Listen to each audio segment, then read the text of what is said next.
स्वागत है दोस्तों। आज की हमारी ये क्लास हिंदी कहानी के विकास पर आधारित है और हिंदी कहानी का वह युग जिसे प्रेमचंद युग के नाम से जाना जाता है, उसकी प्रमुख प्रवृत्तियों और इस दौर में सक्रिय प्रमुख कथाकारों के बारे में रामचंद्र तिवारी जी की पुस्तक में जो बताया गया है उसके तथ्य आपके समक्ष प्रस्तुत हैं। देखते हैं पहला पॉइंट। मनोवैज्ञानिक कथानकों का सूत्रपात प्रेमचंद की प्रथम कहानी पंच परमेश्वर से होता है। ये रामचंद्र तिवारी जी लिखते हैं कि जो मनोवैज्ञानिक कथानकों का सूत्रपात है वो प्रेमचंद की पहली कहानी पंच परमेश्वर से होता है। इसके पहले उन्होंने बताया कि हिंदी की जो प्रारंभिक कहानियाँ थीं उनमें जो कथानक का विकास था वो आकस्मिक ढंग से या दैवीय घटनाओं पर निर्भर करता था, लेकिन कहानी के विकास की जो ये प्रक्रिया है प्रेमचंद के युग में पहुंच करके ये मनोवैज्ञानिक सत्यों पर आधारित होने लगा। मनोवैज्ञानिक विशेषताओं द्वारा कथा का विकास धीरे धीरे होने लगा। तो ध्यान रखेंगे, यह कहानी सरस्वती पत्रिका में जून 1916 में छपी हुई थी। तो अगर प्रश्न पूछ ले कि पंच परमेश्वर प्रथम बार किस पत्रिका में प्रकाशित हुई थी, सरस्वती पत्रिका में, किस अंक में, जून 1916 ईस्वी में ये छपी हुई थी। रामचंद्र तिवारी जी लिखते हैं कि सन 1925 ईस्वी तक हिंदी की कहानियों की दो स्पष्ट धाराएं परिलक्षित हो रही थी। पहली यथार्थवादी दृष्टिकोण की कहानियाँ, दूसरी आदर्श प्रधान प्रवृत्ति की। तो ये बात दो स्पष्ट धाराओं की रामचंद्र तिवारी जी अपनी इस पुस्तक में बताते हैं। पहली धारा के जो कथाकार हैं वो कौन कौन हैं, इसे ध्यान रख लीजिए। यानी यथार्थवादी दृष्टिकोण संपन्न जो रचनाएं लिखी जा रही थी उसमें प्रेमचंद, सुदर्शन, विशंभरनाथ शर्मा, इनका उपनाम कौशिक, ज्वालादत्त शर्मा और चंद्रधर शर्मा गुलेरी, इतने लोग यथार्थवादी ढंग की कविताएं कहानियां लिख रहे थे।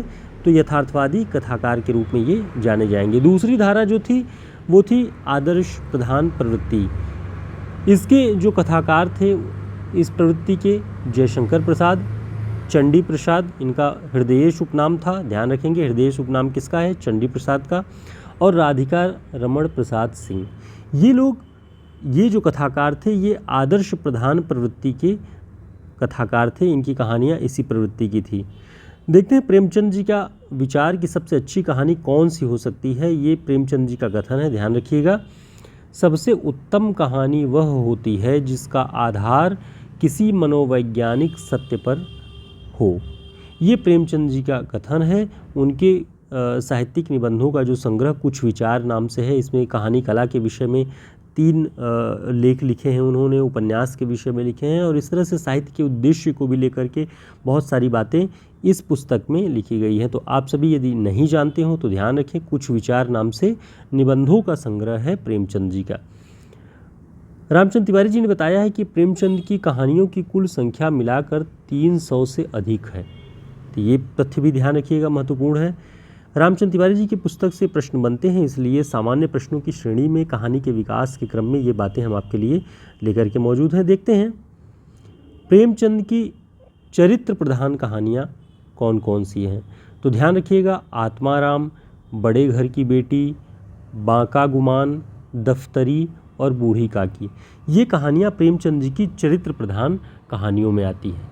इसमें लेखक का जो प्रमुख लक्ष्य होता है किसी चरित्र का सुंदर चित्रण होता है और कहानी की छोटी सीमा में चरित्र के किसी एक अंग को इस कुशलता से चित्रित किया जाता है कि सारा चरित्र स्पष्ट हो जाए। तो प्रेमचंद जी चरित्र प्रधान कहानियों के सर्वश्रेष्ठ कहानीकार के रूप में जाने जाते हैं। इसमें बड़े घर की बेटी और बूढ़ी काकी नाम से आप परिचित होंगे। संभव है आत्माराम, दफ्तरी और बांका गुमान, इन तीनों कहानियों से आप परिचित न हो, तो ध्यान रख लें ये प्रेमचंद जी की चरित्र प्रधान कहानियाँ हैं। इसके अलावा देखते हैं वातावरण प्रधान कहानियाँ कौन कौन सी थी। तो प्रसाद जी ने वातावरण प्रधान कहानियाँ लिखी हैं। उनकी जो आकाशदीप कहानी है ये वातावरण प्रधान कहानी है। प्रतिध्वनि, स्वर्ग के खंडहर में, ये 3 कहानियाँ प्रसाद जी की वातावरण प्रधान हैं। तो कहने का मतलब ये है कि कहानी का जो उद्देश्य है वो जीवन की किसी एक प्रमुख भावना को प्रेरक उपादान के रूप में लेता है और कथानक के विकास के लिए उसे अपनाता है। और वातावरण जो है, जैसे आकाशदीप कहानी समुद्र के तट की कहानी है और ऐसा एक भव्य चित्र बनता है जिससे आप उस भावना से ओतप्रोत हो जाते हैं, उससे अपना संपर्क और संबंध स्थापित कर लेते हैं। इसके अलावा इस दौर में जो हास्य व्यंग कहानीकार थे, यानी प्रेमचंद युग में हास्य व्यंग प्रकार की जो कहानियाँ लिख रहे थे, वो व्यंग कहानीकार कौन कौन थे? जीपी श्रीवास्तव, बेढब बनारसी, उपेंद्रनाथ अश्क, कांतानाथ पांडे, इनका उपनाम चोंच था।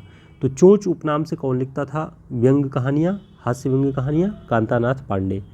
तो ये बहुत महत्वपूर्ण है प्रेमचंद के दौर की, प्रेमचंद युग की जो कहानीकार हैं उनकी प्रवृत्तियों के बारे में।